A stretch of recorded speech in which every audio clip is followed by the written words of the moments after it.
भारतीय cricket team के अभ्यास के दौरान हमेशा कुछ मजेदार होता रहता है। भुवी, क्रिकेट छोड़ में तो तू स्टैंड अप कॉमेडी कर ही ले। क्या करूं यार, विकेट लेने से पहले थोड़ी हंसी की जरूरत होती है। भुवी ने कुछ मजेदार पोज देकर सबको हंसा दिया। चल रोहित, ये कैच पकड़ने का ओवर में स्कूटर पर बैठकर पकड़ूंगा।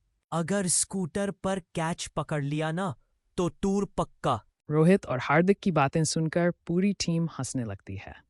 जड्डू, अगर गेंद 6 के लिए गई तो तुम आइसक्रीम लाओगे। चक दे रहाणे, नहीं गई तो तू लाएगा।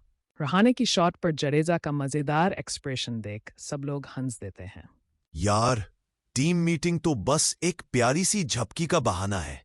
और ये झपकी लेने का पूरा फायदा हार्दिक उठाता है। जहां सब आराम कर रहे थे, हार्दिक के सोने के अंदाज ने माहौल को हल्का बना दिया। भाई, क्रिकेट के साथ थोड़ी मस्ती भी जरूरी है। ऐसे ही चलते रहो।